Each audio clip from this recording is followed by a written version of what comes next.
تھا۔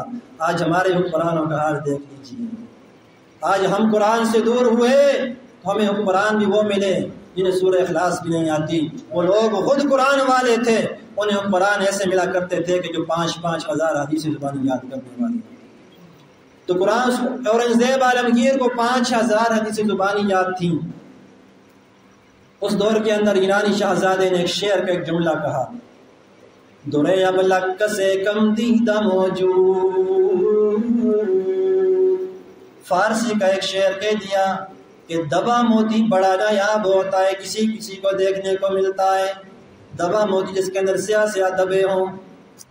اس نے یہ شعر مصرع کہنے کے بعد پوری سلطنت میں منادی کرا دی، اعلان کرا دیا، او لوگو جو شاعر جو ادب مؤدب اس شعر کی گرہ باندھے گا، اس شعر کا دوسرا مصرع لائے گا، اسے قیمتی انعامات سے نوازا جائے گا۔ اعلان ہو گئے جگہ جگہ پہ، درے اب لک سے کم دیدہ موجود، یہ مصرع چل رہا ہے، دوسرا مصرع بنانے والا کوئی شاعر نہیں ملتا، اور ایک شاعر نے پوری کوشش کی، کوئی نہ بنا سکا۔ اتنے میں ایک دن اورنگزیب عالمگیر کی بیٹی زیب النساء نام تھا، مخفی بیگم اس کا لقب ہے، گھر کے اندر بیٹھی ہوئی، آنکھوں میں سرما لگایا، آنکھوں میں سرما لگایا تو آنکھوں سے ایک آنسو گرا، آنسو کے قطرے کے اندر سرمے کے ذرات ملے ہوئے تھے اور دبے موتی کا منظر پیش کر رہے تھے۔ وہ عورت، وہ زیب النساء، وہ عالمگیر کی بیٹی کہنے لگی، مگر اشک بتان سرمالود، درے اب لک سے کم دیدہ موجود، مگر اشک بتان سرمالود۔ تو دبا موتی بڑا نایاب ہوتا ہے، کسی کسی کو دیکھنے کو ملتا ہے، مگر محبوب کی سرمگی آنکھوں سے گرا ہوا آنسو اس کے مشابہ ہوتا ہے۔ سب نے اعلان کر دیا، اورنگزیب عالمگیر کی بیٹی نے شعر پورا کر دیا ہے، ایرانی شہزادے تک شعر لکھ کے پہنچایا گیا۔ قرآن کے ساتھ، قرآن کے احکامات کے ساتھ محبت بتانے لگا ہوں۔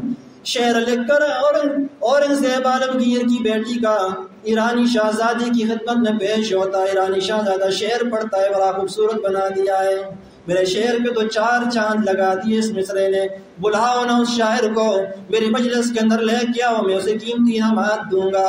پیغام آ جاتا ہے اورنگزیب عالمگیر کے پاس، تیری بیٹی کو بادشاہ نے، شہزادے نے بلایا ہے۔ بڑا نیک بادشاہ تھا، پریشان ہو گیا۔ آج کے دور میں کوئی باپ ہوتا نا، سب سے پہلے کہتے چلو بیٹی تیار ہو جاؤ، انعام ملے گا، مہنگائی کا دور ہے، بہت بڑا انعام مل جائے گا، کچھ عرصہ اچھا گزر جائے گا، گھر کے حالات اچھے ہو جائیں گے۔ لیکن وہ نیک اللہ والے بادشاہ تھے، پریشان ہو جاتا ہے، کیسے بھیجوں پردہ بیٹی کو غیر محرموں کی مجلس میں، کیسے میری بیٹی غیر محرموں کی مجلس کے اندر جائے گی؟ بیٹی کے پاس پیغام آتا ہے، بیٹی کیا کہتی ہے، در سخن مخفی منم چون ہوئے گل در برگ گل، در سخن مخفی منم چون ہوئے گل در برگ گل، ہر کے دیدن میل دارک در سخن بیند مرا۔ او شہزادے مجھے دیکھنا چاہتا ہے، میرا شعر پڑھنے کے بعد میرے دیدار کا شوق رکھنا چاہتا ہے۔ سن میرا یہ کر رہی ہوں، میں کوئی وہ عورت نہیں ہوں جو بن ٹھن کے تیرے سامنے آؤں گی، میں غیر محرموں کی مجلس میں آنے والی نہیں ہوں۔ مجھے دیکھنا چاہتے ہو، میرے شعروں کے اندر دیکھ لو، میں اپنے اشعار کے اندر ایسے پوشیدہ ہوں جیسے گلاب کے اندر خوشبو پوشیدہ ہوتی ہے۔ تو اللہ کے قرآن کے ساتھ ان کی محبت کیسی تھی کہ قرآن کے احکامات کو توڑنا ان کے لیے گوارا نہیں ہوتا تھا، کہ وہ عورت اللہ کے قرآن کے، اللہ کے احکامات کو توڑ کر بادشاہ کی مجلس کے اندر جانے کے لیے تیار نہ ہوئی۔